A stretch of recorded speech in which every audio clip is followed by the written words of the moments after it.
स्वागत है सभी का मेरे इस YouTube चैनल पर। रिवीजन के अंदर बीएड फर्स्ट ईयर के अंदर paper 4th be understanding discipline and subject, उसके अंदर कौन कौन से क्वेश्चन इम्पोर्टेंट होने वाले हैं, एग्ज़ाम के अंदर कौन से क्वेश्चन पूछे जाने वाले हैं, इस वीडियो के अंदर वो सब आज हम डिस्कस करने वाले हैं।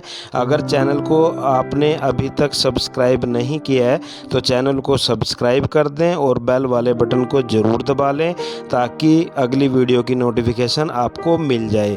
प्रिय विद्यार्थियों, मेरे चैनल पर लगभग सभी पेपर के इम्पोर्टेंट क्वेश्चंस मैंने डाल रखे हैं।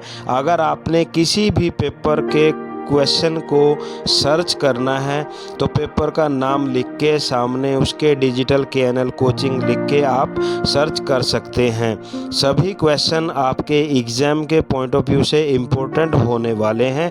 तो चलिए शुरू करते हैं। पेपर 4th बी के अंदर कौन कौन से क्वेश्चन इम्पोर्टेंट हैं, कौन कौन से क्वेश्चन पूछे जा सकते हैं। यूनिट फर्स्ट की अगर बात की जाए, यूनिट फर्स्ट के अंदर अध्ययन क्षेत्र का अर्थ क्या है, विशेषताएं क्या हैं, प्रकार क्या हैं और महत्व। एक क्वेश्चन आपका इम्पोर्टेंट ये बन जाता है। ये क्वेश्चन आपका इस तरह से भी आ सकता है, अध्ययन क्षेत्र का अर्थ बताएं, उसका महत्व बताएं या अर्थ विशेषताएं बताएं।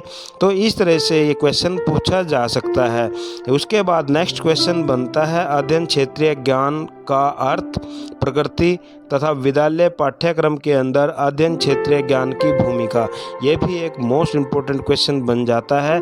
उसके बाद हमारी जो शिक्षण विधियां हैं उसका अर्थ, उद्देश्य, प्रकार और उद्भव, एक इम्पोर्टेंट क्वेश्चन ये बन जाता है।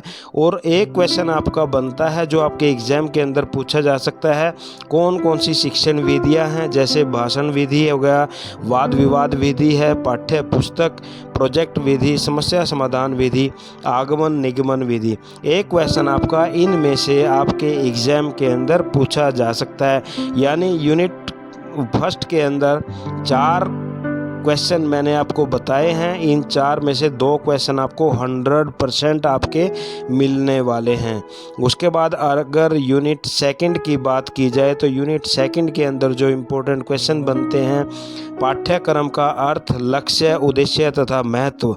ये क्वेश्चन आपका टीचिंग सब्जेक्ट के अंदर भी इम्पोर्टेंट क्वेश्चन बनता है और यहाँ पर भी ये इम्पोर्टेंट क्वेश्चन बनता है। उसके बाद पाठ्यचर्या का अर्थ, पाठ्यक्रम और पाठ्यचर्या में अंतर और संबंध बताइए। यानी जो करिकुलम होता है और जो सिलेबस होता है उसके अंदर आपने डिफरेंस भी बताना है और रिलेशनशिप भी बताना है।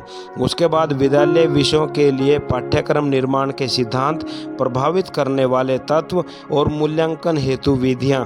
एक क्वेश्चन आपका ये बन जाता है। एक क्वेश्चन बनता है पाठ्य पुस्तक का अर्थ बताएं, उसकी आवश्यकता तथा महत्व बताएं और एक अच्छी जो पाठ्य पुस्तक होती है उसके गुण और पाठ्य पुस्तक के अंदर आप क्या सुझाव दे सकते हैं। तो एक क्वेश्चन आपका ये बन जाता है। उसके बाद पाठ्यचर्या को आकार देने वाली जो संस्थाएं होती हैं वो कौन कौन सी हैं, आपका इम्पोर्टेंट क्वेश्चन बनता है। और अध्ययन क्षेत्रीय विज्ञान की प्रकृति में प्रतिमान विस्थापन, प्रतिमान विस्थापन यानी जो पैराडाइम होता है, ये आपका यहाँ पर पैराडाइम शिफ्ट, ये आपका मैथमेटिक्स के अंदर, सामाजिक विज्ञान के अंदर, विज्ञान के अंदर, किसी भी एक विषय के अंदर पूछा जा सकता है कि उसके अंदर उसकी क्या भूमिका रहती है। ये सभी क्वेश्चन मैंने एक प्लेलिस्ट बनाकर इस वीडियो के डिस्क्रिप्शन में भी डाल रखे हैं, वहाँ से आप हेल्प ले सकते हैं। प्रिय विद्यार्थियों, डिजिटल KNL कोचिंग समय समय पर आप लोगों के लिए जो भी इम्पोर्टेंट बातें होती हैं वो सब लेकर आता रहता है। इसलिए आप लोगों के लिए महत्वपूर्ण बात हो जाती है कि चैनल को सब्सक्राइब करके शेयर ज़रूर कर दें ताकि आपको अगर फ़ायदा मिलता है तो दूसरे अन्य विद्यार्थियों को, दूसरे कॉलेज के विद्यार्थियों को भी इसका फ़ायदा मिल सके। प्रिय विद्यार्थियों, आप लोगों से केवल यही गुजारिश है कि चैनल को सब्सक्राइब करके शेयर ज़रूर कर दें। Thanks for watching. Sudhir sir, digital KNL coaching. Thanks to all.